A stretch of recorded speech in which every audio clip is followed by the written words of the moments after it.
السلام علیکم ورحمۃ اللہ وبرکاتہ۔ بسم اللہ الرحمن الرحیم۔ الحمد للہ رب العالمین۔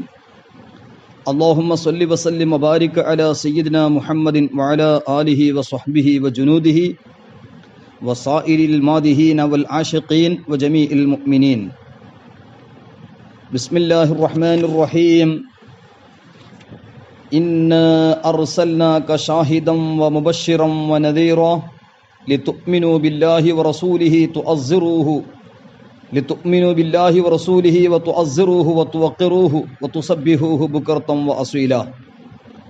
صدق اللہ العظیم۔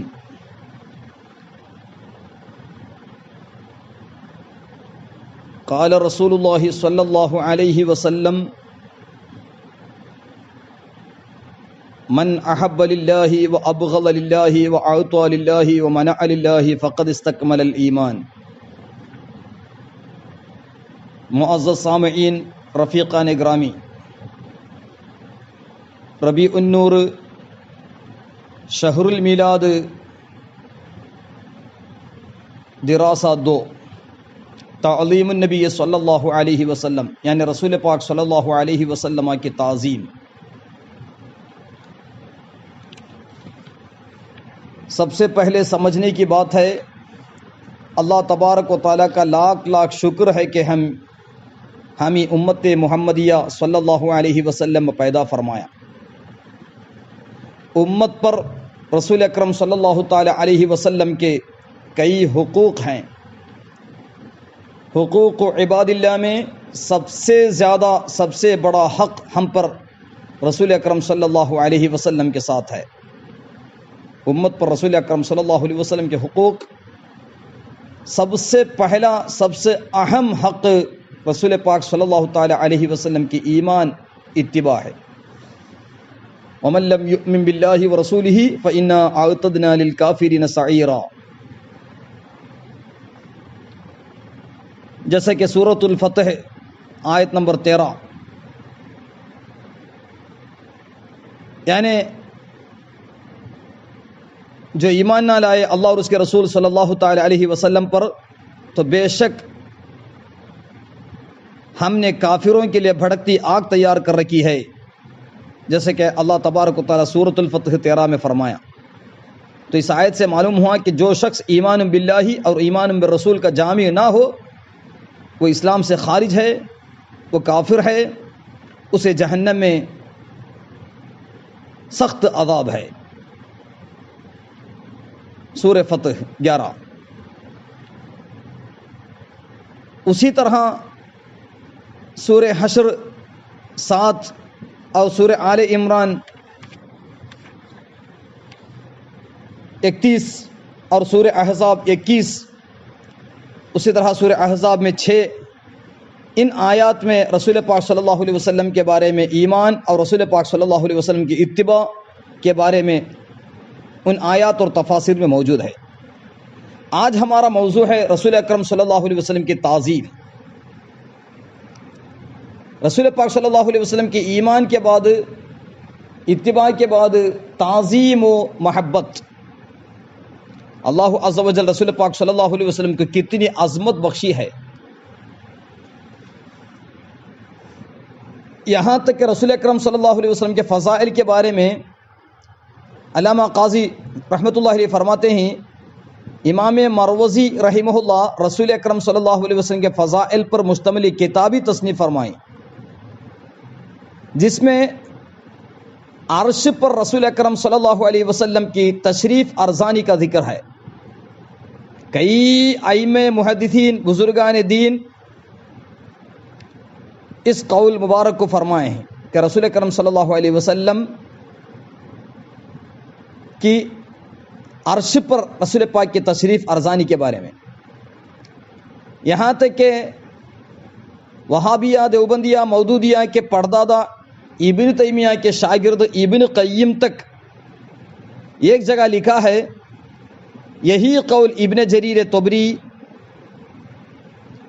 اور ان سب کے امام التفسیر مجاہد کا بھی ہے، امام مجاہد رحمہ اللہ کا بھی ہے، اور یہی قول ابو الحسن دارقطنی کا ہے، جن کے اشعار ہیں کہتے ہوئے حدیث الشفاعت ان احمد الى احمد المصطفى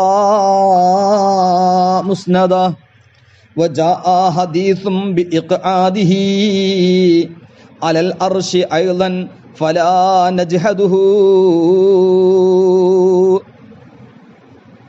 اس طرح رسول پاک صلی اللہ تعالی علیہ وسلم پر رسول اکرم صلی اللہ علیہ وسلم کی تشریف ارزانی عرش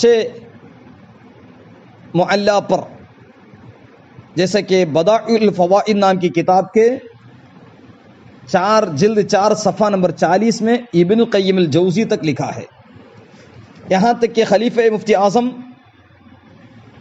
سید محمد علوی مالکی المکی الحسنی نور اللہ مرقدہ مفاہیم یجب ان تصحح میں فرماتے ہیں، جس کا اردو ترجمہ ہے اصلاح فکر و اعتقاد، صفحہ نمبر 258 اور 259 میں بھی موجود ہے.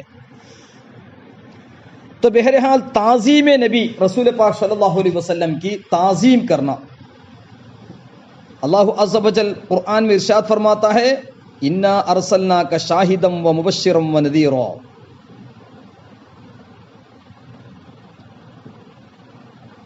سورہ 93 نمبر سورہ آیت نمبر 11 میں اللہ عز و جل فرمایا کہ سب سے پہلے نبی اکرم صلی اللہ علیہ وسلم کو بھیجنے کا، قرآن کو نازل کرنے کا، اسلام کو اتارنے کا، اسلام کو بھیجنے کا مقصد کیا ہے؟ 3 چیزیں ہیں. ایک یعنی رسول اکرم صلی اللہ علیہ وسلم کو گواہ اور خوشخبری دینے والا اور ڈر سنانے والا بھیجا، لتؤمنوا باللہ ورسولہ وتعزروہ وتوقروہ وتسبحوہ بکرۃ واصیلا. سب سے پہلے ایمان، آخری میں عبادت، درمیان میں تعظیم نبی. یعنی اے لوگوں تم خدا اور رسول پر ایمان لاؤ اور رسول اکرم صلی اللہ علیہ وسلم کی تعظیم کرو، صبح و شام پاکی بیان کرو، یعنی عبادت کرو. یہ آیت پاک کی جمیل ترتیب جمیل ہے. پہلے ایمان، آخری میں عبادت، درمیان میں تعظیم نبی. بہترین انداز میں اللہ عز و جل اس آیت پاک میں جس ترتیب کے بارے میں اعلیٰ حضرت امام احمد رضا خان فاضل بریلوی رحمۃ اللہ علیہ تمہید الایمان بآیات القرآن میں تفصیل بیان فرماتے ہیں، اور اسلاف میں کئی بزرگان دین بھی فرماتے ہیں رحمہم اللہ. تو سب سے پہلے ایمان، آخری میں عبادت، درمیان میں تعظیم نبی. تعظیم نبی کے بغیر نہ ایمان کامل مکمل ہوگا، نہ تعظیم نبی کے بغیر نہ عبادت قبول ہوگی. اسی لیے ہمیں چاہیے تعظیم نبی. اللہ عز و جل قرآن میں ارشاد فرماتا ہے وَمَن يُعَظِّمْ شَعَائِرَ اللَّهِ فَإِنَّهَا مِن تَقْوَى الْقُلُوبِ.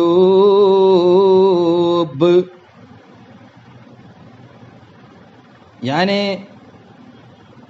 22ویں سورت 32ویں آیت میں اللہ عز و جل فرمایا، اللہ تبارک و تعالی فرماتا ہے جو خدا کے شعاروں کی تعظیم کرے تو وہ بے شک دلوں کی پرہیزگاری ہے. وَمَن يُعَظِّمْ حُرُمَاتِ اللَّهِ فَذَلِكَ خَيْرٌ عِندَ رَبِّهِ. 22ویں سورت میں ہی 30ویں آیت اللہ تعالیٰ فرماتا ہے جو تعظیم کرے خدا کی حرمتوں کی تو یہ بہتر ہے اس کے لیے اس کے رب کے یہاں. تو ان آیات میں مطلقاً رسول اکرم صلی اللہ علیہ وسلم کی تعظیم کے بارے میں، یعنی جس طریقے سے بھی تعظیم کی جائے حسن و محمود رہے گا، بہترین ہے. تعظیم کا حکم اللہ عز و جل فرمایا. کس کس انداز میں تعظیم کر سکتے ہم کر سکتے ہیں، جیسے کہ علامہ ابن حجر الہیثمی رحمۃ اللہ علیہ الجوہر المنظم میں فرماتے ہیں تعظیم النبی صلی اللہ علیہ وسلم بجمیع انواع التعظیم التي ليس فيها مشاركة الله تعالى في الألوهية امر مستحسن عندما نور اللہ ابصارهم. یعنی نبی اکرم صلی اللہ تعالی علیہ وسلم کی تعظیم تمام اقسام تعظیم کے ساتھ جن میں اللہ تعالیٰ کے ساتھ الوہیت میں شریک کرنا نہ ہو، ہر طرح امر مستحسن ہے.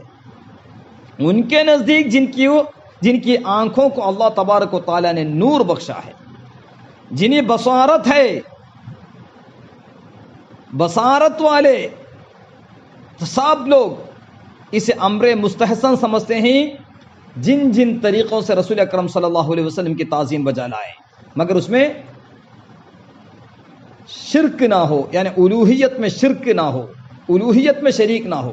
دعمت دعتہ النصارى فی نبیہ، جیسا کہ امام بوصیری رحمۃ اللہ بردۃ الشریفہ میں فرمائے، شرک چھوڑ کر جیسے جیسے تعظیم کریں گے اس طرح رسول پاک صلی اللہ تعالی علیہ وسلم کی تعظیم کرنا ضروری ہے۔ رسول اکرم صلی اللہ علیہ وسلم تسلیما کثیرا کی تعظیم کرنا بہت ضروری ہے۔ علامہ قاضی عیاض رحمۃ اللہ علیہ شفا شریف میں فرماتے ہیں وَعَلَمْ أَنَّ حُرْمَةَ النَّبِيِّ صلی اللہ علیہ وسلم بعد موته وتوقيره وتعظيمه لازما كما كان حال حياته، جس طرح رسول اکرم صلی اللہ علیہ وسلم کی ظاہری حیات میں تعظیم کرنا ضروری ہے، اسی طرح وفات شریف رسول پاک صلی اللہ علیہ وسلم کی ظاہری حیات میں تعظیم کرنا ضروری ہے، اسی طرح ظاہری حیات کے بعد بھی تعظیم کرنا ضروری ہے۔ رسول پاک صلی اللہ علیہ وسلم کی ظاہری حیات میں بھی تعظیم کرنا اور اس کے بعد بھی تعظیم کرنا ضروری ہے۔ وہ کس کس انداز میں علامہ قاضی عیاض رحمۃ اللہ علیہ شفا شریف میں تفصیل کے ساتھ بیان فرمائیں۔ رسول پاک صلی اللہ علیہ وسلم کا نام مبارک لیتے وقت، حدیث شریف پڑھتے وقت، رسول پاک صلی اللہ علیہ وسلم سیرت سنتے وقت، رسول پاک صلی اللہ تعالی علیہ وسلم کے صحابہ کے معاملے میں، اہل بیت کے معاملے میں تعظیم کرنا ضروری ہے۔ تو بہرحال رسول اکرم صلی اللہ تعالی علیہ وسلم تسلیما کثیرا کثیرا کی تعظیم، علامہ ابن حجر رحمۃ اللہ علیہ جوہر المنظم میں اس طرح فرمائیں کہ شرک چھوڑ کر جس طرح تعظیم کریں، شرک یعنی انبیاء علیہم الصلوۃ والسلام جو توحید سکھائے اس کے خلاف جو چیزیں ہیں وہ شرک، جیسے کہ ائمہ اہل سنت اپنے کتاب میں تفصیل کے ساتھ بیان فرمائیں کون کون سی چیزیں شرک ہیں، وہ شرک نہیں جیسے کہ وہابیہ، دیوبندیہ، مودودیہ ہر چیز کو شرک کہتے ہیں۔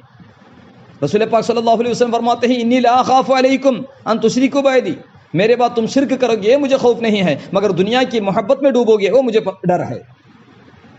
رسول پاک صلی اللہ علیہ وسلم فرمائے جیسے کہ بخاری شریف میں ہے، یہاں تک کہ عیسیٰ علیہ السلام کے تابعین لوگ معبود بنا دیے، مگر رسول پاک صلی اللہ علیہ وسلم کی امت رسول پاک صلی اللہ علیہ وسلم کو معبود نہیں بنائے، یہ رسول پاک کی خاصیت ہے، خصوصیت ہے، جیسے کہ ترمذی شریف میں ہے کل قیامت میں لوگ شفاعت کے طلب میں انبیاء اکرام کے پاس جاتے رہیں گے، سب لوگ کہیں گے تم میرے علاوہ کے پاس جاؤ، آخر میں عیسیٰ علیہ السلام کے پاس جائیں گے تو فرماتے ہیں انی عبدت من دون اللہ، یعنی لوگ مجھے معبود بنائیں، تم رسول پاک صلی اللہ علیہ وسلم کی بارگاہ میں جاؤ، مجھے لوگ معبود بنا دیے ہیں، تم رسول پاک کے پاس جاؤ۔ مگر آج اہل سنت والجماعت کے مخالفین وہابیہ، دیوبندیہ، مودودیہ ہر معاملے میں شرک شرک شرک، رسول پاک صلی اللہ علیہ وسلم سے استغاثہ کرے وہ بھی شرک، میلاد منائے وہ بھی شرک۔ حقیقت میں توحید، سورۃ التوحید، سورۃ الاخلاص، اللہ تبارک و تعالیٰ فرماتا ہے قل هو اللہ احد، آخر میں لم یلد ولم یولد، لم یلد ولم یولد، اللہ تبارک و تعالیٰ نہ پیدا ہوا ہے نہ جنا ہے نہ وہ کسی کو جنے گا۔ تو ولادت اللہ عز و جل کے لیے ہے ہی نہیں، کیونکہ اللہ تعالیٰ ولادت سے پاک ہے، اللہ تعالیٰ نہ لم یلد ہے ولم یولد ہے، نہ جنا ہے نہ اسے کوئی جنا ہے، اس کے باوجود رسول پاک صلی اللہ علیہ وسلم کے میلاد منائے تو بھی شرک۔ حقیقت میں میلاد منانا ہی شرک، یعنی رسول پاک صلی اللہ علیہ وسلم کو ہم معبود نہیں مانتے، معبود اور خالق نہیں مانتے، اس کی دلیل ہے کیونکہ لم یلد ولم یولد خدا کی صفت ہے۔ رسول پاک صلی اللہ علیہ وسلم میلاد کا مطلب ہے کہ رسول پاک صلی اللہ علیہ وسلم پیدا ہوئے، اس کے باوجود اسے شرک کہتے ہیں، یہی سب سے جہالت و سفاہت ہے، جب خدا دین لیتا ہے تو عقلیں چھین لیتا ہے۔ تو بہرحال رسول اکرم صلی اللہ تعالی علیہ وسلم تسلیما کثیرا کثیرا کی تعظیم الوہیت میں شریک کرنا چھوڑ کر کس طرح ہو اس طرح امر مستحسن ہے۔ یہاں تک کہ تعظیم نبی کے بارے میں صحابہ اکرام رسول پاک صلی اللہ علیہ وسلم کی کس طرح تعظیم کرتے تھے۔ رسول اکرم صلی اللہ علیہ وسلم کی تعظیم و توقیر مسلمان کا ایمان ہے، اس کی خوبی قرآن پاک میں اس آیت پاک میں مطلقاً بتا دیا ہے۔ اعلیٰ حضرت رحمۃ اللہ علیہ اقامت القیامہ علی طائن القیام لنبی التہامہ، اللہ تعالیٰ نبویہ فی الفتاوی الرضویہ جلد 26 صفحہ نمبر 542 میں یہ تفصیل کے ساتھ بیان بھی فرماتے ہیں، تمہید الایمان میں بھی برابر تفصیل کے ساتھ موجود ہے۔ اس کے علاوہ ہمارے قدیم بزرگان دین رسول پاک صلی اللہ علیہ وسلم کی تعظیم جو کرتے تھے تعظیم کے معاملے میں، کیونکہ قرآن میں مطلق ہے تو عزرہ و توقرہ، تعظیم کرو. کس کس انداز میں تعظیم کر سکتے ہیں؟ وہ امر مستحسن ہے. اس میں صحابہ کیے تھے یا تابعین کیے تھے، اس طرح کا سوال تعظیم کے معاملے میں نہیں، کیونکہ طلب العلم فریضۃ علی کل مسلم و مسلمہ، علم سیکھنا سب پر فرض ہے. یہ مطلقاً ہے، وہ چاہے مدرسے میں پڑھے، چاہے مسجد میں پڑھے، چاہے ڈیسک میں بیٹھ کر پڑھے، چاہے نوٹ بک لے کر یا کتاب سامنے رکھے، کسی طرح. کتاب لے کر سب علم سیکھنا ضروری ہے؟ کیا رسول پاک صحابہ کرام کتاب سامنے رکھی کتاب پڑھ علم سیکھے تھے؟ اس طرح کا سوال جہالت والے ہی کرتے ہیں. اس لیے مطلقاً علم کا حکم ہے. علم کس کس انداز میں علم حاصل کر سکتے ہیں، حاصل کرنا ضروری ہے. تعظیم کا مطلقاً حکم ہے، تو تعظیم کس کس انداز میں کر سکتے ہیں، ہم کر سکتے ہیں. اسی لیے علامہ قسطلانی رحمۃ اللہ علیہ یہاں تک المواہب اللدنیہ میں ایک جگہ فرماتے ہیں الفعل يدل علی الجواز وعدم الفعل لا يدل علی المنع، یعنی کرنے سے تو جواز سمجھا جاتا ہے، نہ کرنے سے ممانعت نہیں سمجھی جاتی. جیسے کہ اعلیٰ حضرت رحمۃ اللہ علیہ الفتاوی الرضویہ جلد نمبر 26 صفحہ نمبر 543 یعنی 540 پر 3 میں بھی اسے بیان فرماتے ہیں. قسطلانی امام رحمہ اللہ کی عبارت مواہب لدنیا کی، الفعل يدل علی الجواز وعدم الفعل لا يدل علی المنع، کرنے سے تو جواز سمجھا جاتا ہے، نہ کرنے سے ممانعت نہیں سمجھی جاتی. اسی لیے صحابہ اکرام رضی اللہ عنہم کی تعظیم تو کتاب الشروط میں امام بخاری رحمۃ اللہ علیہ فرماتے ہیں وما يحدون الیہ النظر تعظیما له، تعظیم کی وجہ سے رسول پاک صلی اللہ علیہ وسلم گھور سے نہیں دیکھتے تھے. یہاں تک کہ وَإِذَا تَوَضَّأَ كَادُوا أَن يَقْتَتِلُوا عَلَى وُضُوئِهِ، جب رسول پاک صلی اللہ علیہ وسلم وضو کرتے تھے تو وضو کے پانی کے لیے بھیڑ لگتی تھی، اس مبارک پانی کے لیے. صحابہ اکرام کی تعظیم سبحان جل جلالہ. ہم تو آج میلاد کی خوشی میں، مولود شریف کی خوشی میں لڈو تقسیم کرتے ہیں، مگر صحابہ اکرام اپنے سر مبارک کو رسول پاک صلی اللہ علیہ وسلم کے محبت میں، تعظیم میں، اسلام کے خاطر اپنے سروں کو تقسیم کر دیے. جیسے کہ مشہور معروف واقعہ شیخ العرب والعجم الشاہ فضل الرحمن گنج مراد آبادی رحمۃ اللہ علیہ 80 یا 90 سال کی عمر میں، اعلیٰ حضرت رحمۃ اللہ علیہ 19 یا 20 سال کی عمر میں جو دونوں کے درمیان میں مکالمہ ہوا، تو شاہ فضل الرحمن گنج مراد آبادی رحمۃ اللہ علیہ فرماتے ہیں میلاد شریف صحابہ کرام ہم تو لڈو تقسیم کرتے ہیں، صحابہ کرام اپنے سروں کو تقسیم کیا کرتے تھے. یہ تعظیم نبی اور میلاد نبی ہے تو پھر کیا ہے؟ شاہ فضل الرحمن گنج مراد آبادی رحمۃ اللہ کے مکالمے میں موجود ہے، جیسا کہ جہاں امام احمد رضا وغیرہ میں موجود ہے.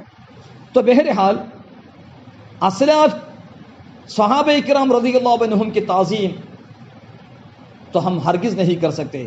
ان کا ہر لمحہ تعظیم نبی، محبت رسول، عشق رسول اور